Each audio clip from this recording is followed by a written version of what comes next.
there, everybody. Welcome to Sports Extra. I'm Reggie Chatman on another major day here in the city of Atlanta for Atlanta sports teams. Like you just heard me say, reportedly, or not even reportedly now, Terry Fontenot and Raheem are both out of their respective jobs with the Atlanta Falcons. Thankfully for me, I've got alongside me Gabe Burns, Hometeam, Brandon Leak, a couple of guys that can help me break this all down as we are reacting live to this major shift for the Falcons going forward. I'm just going to offer you the softball here, home team. Your instant reaction to what we just have seen. We just watched that game today. All three of us were at the Benz to see it all change and all end. What's the future look like? I'm shocked. I really thought that they were going to run it back with Ra. I thought that the 4-game winning streak at the end, things that were a problem early in the season were cleaned up. The kickers started making kicks. The defense continued to get sacks. His timeout and clock management situation started to go away, and I thought that was going to be enough to give him one extra year to come back to see if he could improve upon 2, 8, and 9 seasons. And the fact that the news comes down early, Arthur Blank had to be resolute and clearly had been thinking about this for a long time. And the word I have is shocked, because I absolutely thought he was going to be coming back to be the head coach of the Atlanta Falcons next year. Man, it's shocking too, because like I said, we were all there, and Gabe and I were in the post-game locker room. We heard from the players. It was like a resounding, we want Raheem Morris back. And we'll talk about Terry Fontenot in a second, but we have to start with the Raheem thing. I mean, your instant reaction to this, as we were all sitting here on this set getting ready to do this show as the news dropped, it made everything change for us. This is an instant reaction. What is yours? I'm stunned. I'm stunned. I'm stunned it came at all, but especially to come now. I mean, they just finished playing 5 hours ago, so what does that tell you about as far as what Arthur Blank was thinking and, how these, postseason meetings would go? Clearly, this was already kind of, I don't want to say he necessarily had his mind made up, but he probably had his mind made up going into this. It's jarring. I agree. The last month, you beat the Rams, who, look, they didn't win their division, but I think most of us would say they're probably the best run organization in the NFL. They were fighting for the 1 seed at the time. You beat a Tampa team that was really fighting to finish up and clinch its division. And I'm pretty surprised. I don't necessarily think it's the wrong decision. I'm just surprised that they came to the conclusion, given how this was developing, given how the young players had developed, how they closed. I'm a little surprised they came to the conclusion. Falcons finish the season 8-9, coming off a sweep over the Saints for the first time in a long time, and they finished tied for a top of the NFC South, but clearly not enough, as the first amount of weeks seemed to really be a thing. Is there a point where you thought, or maybe that you think might have been the sticking point for Arthur Blank that made him make this decision, or what do you think kind of went into this? For me, it was the Miami Dolphins game. You were coming off of a bad stretch. It was a winnable game at the time. They had a coach who looked like he was on the hot seat, and then you get blown out 34-10 after you've already been blown out 30-0 by the Carolina Panthers. That's what I thought. There were certainly going to be troubles in the water. You lose a game against the Jets, a hapless team that didn't even get an interception all season long. And so there were multiple opportunities along the way for Raheem Morris to go into an Arthur Blank office and find out it was the end of the road. But Arthur does not like to fire coaches in the middle of the season. He does like to be measured in his decisions, and clearly the fact that it comes down this quickly after the season concludes and you're 1 game shy of meeting expectations, I think it says a lot about what Arthur Blank was thinking, and a lot about what Arthur Blank wants this culture to be. And culture is what is acceptable and what is not acceptable. And right now, back-to-back 8 and 9 seasons with the talent that they had in the mind of Arthur Blank is not acceptable. And those 8-9, or the 8-9 record is not even, it doesn't even really tell the full story, right? Of course, they won the last 4 games this year, but even at this point, they had a long losing streak this year. They had that long losing streak last year, both at points of the year where it seemed like the Falcons were, had made that next step and could really compete for the NFC South, especially an NFC South that was chaos to the very end. I mean, the team that got in, we didn't know until the Falcons game ended. It was the most NFC South thing ever, Gabe. I mean, what can you? I don't even know what to ask at this point, right? I mean, it's crazy. I mean, for you, was there a point where you thought, or what do you think the reason was that he decided to do this? This team came into the year with high expectations. They expected to win this division. They expected to win 10+ games. They didn't do that. And I get that they wound up winning 8, and they had a win streak where they were already eliminated. The missed opportunities. Yes, the Dolphins game, the Panthers game, but then the way you blow week 1, the Jets game was an abomination. Yeah. I mean, there was just, The attention to detail wasn't there consistently enough. And this division is a disgrace. Like, frankly, the team that won it is much less talented than the two teams that finished behind. Yes. I mean, I don't even think that's – I mean, no offense if you're a Panthers fan listening, but I think that Tampa and Atlanta have way more talent than the Panthers. You had two teams waiting for the Falcons and Saints to finish to find out if they were going to be hosting a playoff game or if they're going to be out of playoff contention at all. It was absolutely a winnable division, and all you had to do was win one more game, and you didn't. Unbelievable, man. And you mentioned that Panthers team. I mean, that group was the team that lost on Saturday. So they needed this win from the Falcons, and it still wasn't. It's just an absolute crazy time. And just to add to it, and I mean, we were talking about it off camera, the big change is both Raheem Morris and Terry Fontenot are both out of their jobs at the same time. Gabe, you were the one who brought up this point of if you're going to make the change, maybe do both of them at the same time so they're all, I guess, aligned, like they like to say, in the same direction. Your instant thoughts to Terry Fontenot also losing his job as general manager of the Atlanta Falcons. Yeah, sure. The reports that were coming out about people thought Raheem was safe, but Terry would go. I mean, that just creates a little bit of a complicated dynamic, right? And ultimately, if, you know, theoretically, if they had kept Raheem, he would have been fired next year if he ended up having a losing record. But now this gives you the opportunity to reset the deck. It should be an appealing opportunity. Even though you don't have a first-round pick, you have a lot of young talent. You're in a division that's very winnable. Atlanta's a great place to live. I think this is going to be an appealing job, right? Quarterback questions, I'm sure we'll get to that. But I'll say that I don't think that Terry did a great job overall body of work. Obviously, he ended up fired. But he did accumulate some talent here, and these are rosters that should have been better than their records. And this past offseason was his best one.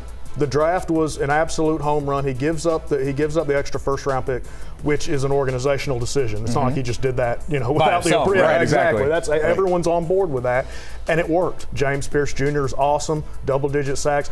I think Jalen Walker is going to be a better overall player in just all the aspects.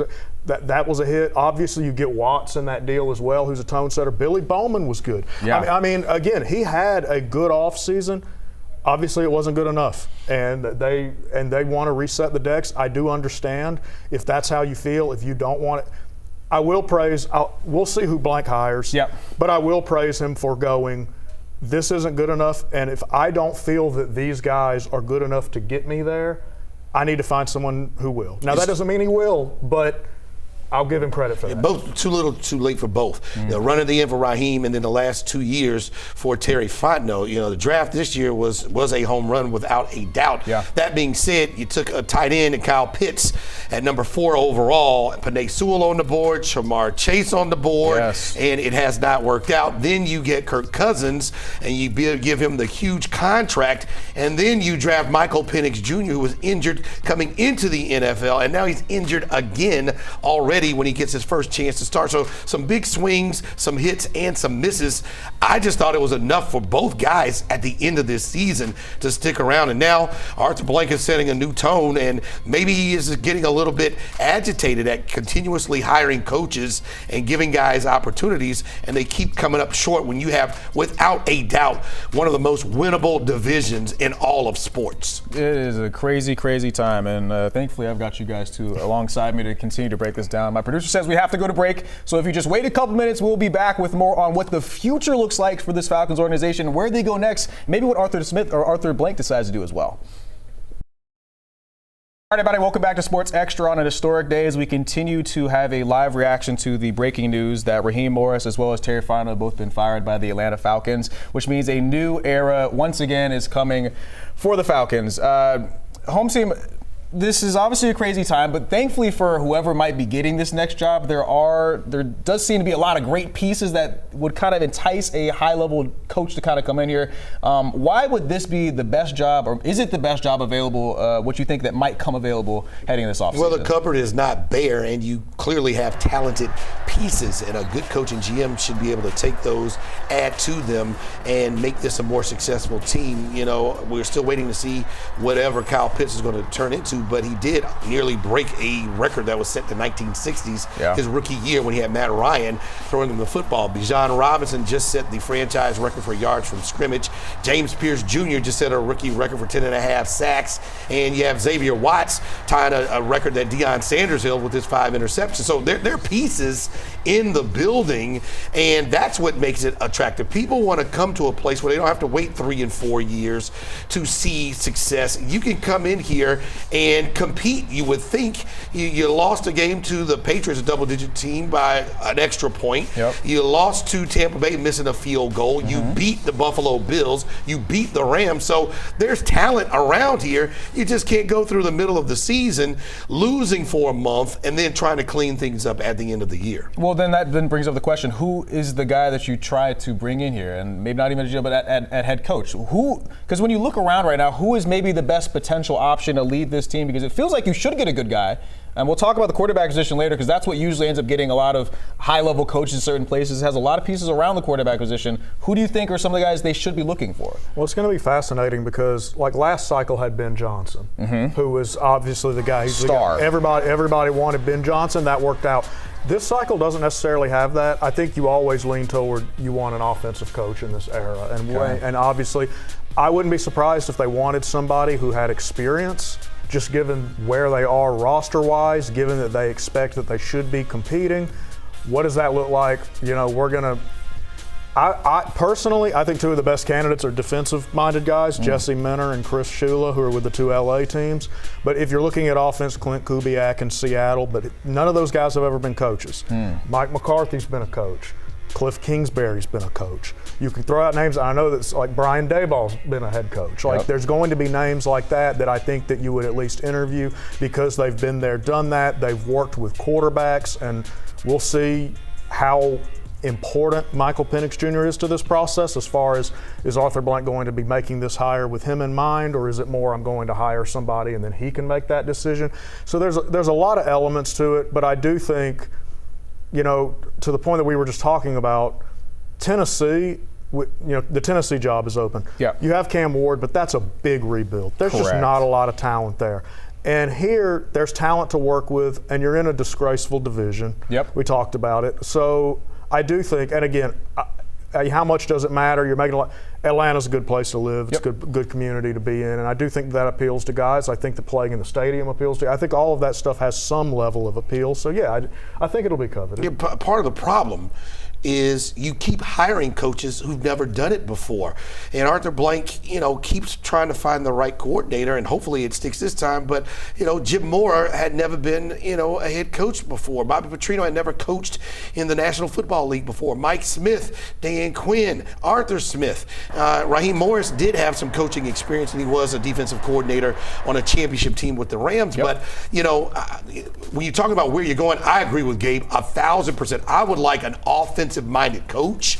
The coaches, though, with experience are, you know, coaches that are on the defensive side of the ball. If you go get a Robert Saleh, if you go and get yourself a Brian Flores, those are defensive coaches. I want, and I think this city needs the next brilliant offensive mind to take this team to the end of this decade and beyond. I'm going to go right back to you on this, home team, because it feels like one of the major things that Gabe brought up here is the quarterback position, right? So who's going to be running the show at the beginning of next year? Of course, Michael Penix Jr. tore his ACL.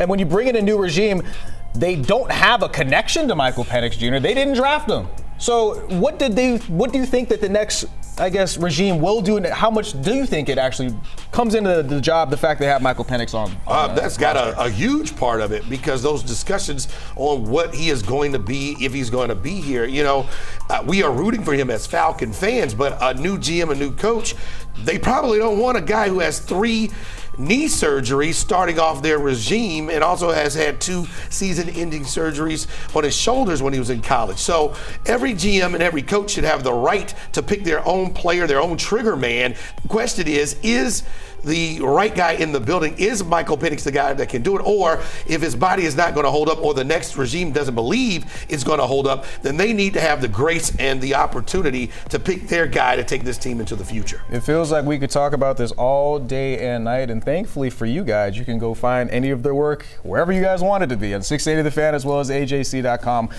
You guys can continue to watch all this stuff. We have to talk about Georgia, but we have to talk about a Georgia former Georgia star. How about this? Cartersville grad Trevor Lawrence led the way for the Jaguars to an AFC South title. Lawrence threw for 255 yards and 3 touchdowns in the Jags' blowout win over the Titans. The Cartersville grad set a franchise record with 38 touchdowns in the regular season. He also threw for more than 4,000 yards for the 3rd time in his career. Lawrence and the Jags will host a wild card matchup next weekend. All righty. Talked about that, right? New year, same result for the Dogs, though. What went wrong in the Sugar Bowl for Georgia? We're talking about that and more after the commercial break. It's just life right there, you know. It's not everything's going to go your way.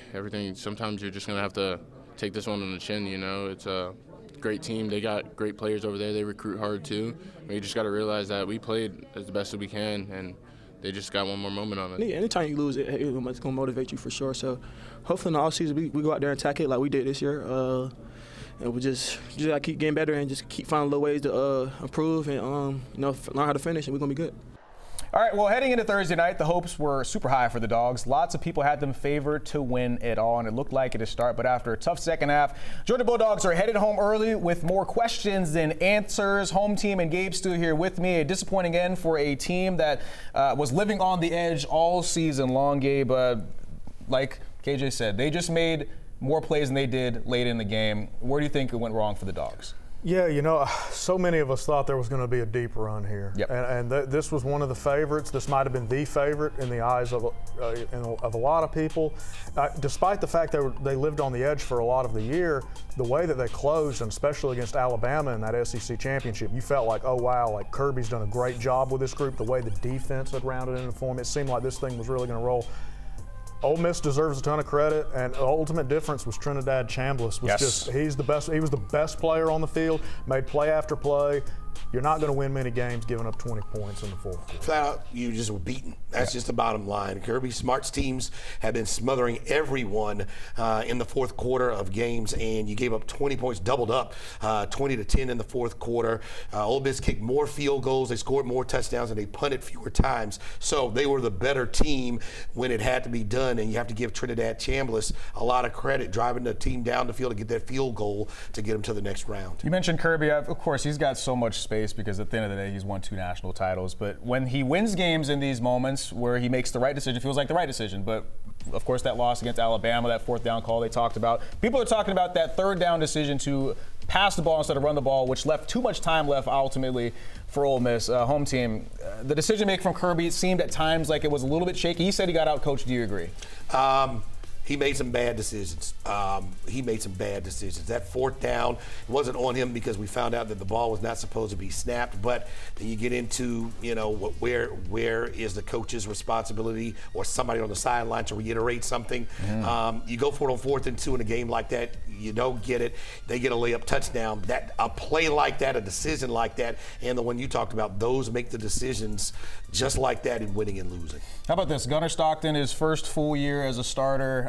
Do you think we've seen championship-winning quarterbacks? I mean, with Stetson Bennett. Do you think he has what it takes going forward for this team to be able to win a national title as he heads into another year starting? Look, he wasn't good enough the other day. Yeah, he wasn't. But he did show a lot this year. I do. You know, I keep going back to that game in Knoxville. Unbelievable. I mean, that was one of the best quarterback games. The clutch throws there that he had. He was absolutely unbelievable. Now his team, and beating Alabama, I mean, they just completely overwhelmed Alabama. I think that he does a nice job managing the game. He can make plays with his feet. He's definitely been a clutch player for them, and obviously that matters. Yes, I do. When you're Georgia and you have the talent that they have, yeah, I believe that. And especially look around the field. Carson Beck is one of the Final Four quarterbacks standing, right? I mean, that's the truth. So if you look at that, yeah, I believe he's good enough, but he was not good enough the other night. Still time for him to get better. A lot of young guys played. He's still a young guy. Next year, expect Kirby to be a little surly and the Dogs to be surly as well. Quick from both of you, home team, to start here. Do you think they have enough talent to run it back next year? It's Georgia. It feels like they're always in the mix. Will they be in the running again next year? Oh, yeah, without a doubt. Whether they go to the SEC championship game or not, they'll have enough and have a little bit of cushion now that you can lose 2 games and still make sure you get in. Yep. Yeah, oh, absolutely. They're going to be going for that three-peat. If they get it, you don't want to lose in the Sugar Bowl again. Otherwise, it's going to be like the Hawks in the play-in, where it's every year, right? I already know that people are not trying to go back to New Orleans if you're a Dogs fan. All righty, that'll do it for here. We're going to close things out after the commercial break. All right, welcome back to Sports Extra. We will finish things out with the way that we started it. How about this? Raheem Morris and Terry Fontenot have both been fired from the Atlanta Falcons. Gabe, your final thoughts as we close out a crazy day in Atlanta. Good for Arthur Blank that he decided that if these guys were not good enough, if they were not up to standard, if these were not the 2 men who could lead this team into another Super Bowl, it's time to make a change. Now, it's a big if they wind up hiring the right people. But if they can get this right, then this team could be playoff bound pretty quickly, and there's a lot of young talent here to build around. Hey, he gave guys an opportunity. They did not meet expectations as a season ticket holder for more than 20 years. It has not been fun going to games. So now maybe this is a new look, Arthur Blank, where mediocrity and not making the mark is certainly going to come with consequences. Definitely something that we'll have to be covering over the next couple of weeks, months, and maybe the next year. Thank you guys so much for coming on the show. Thank you guys so much for watching. See you guys next week on Sports Extra.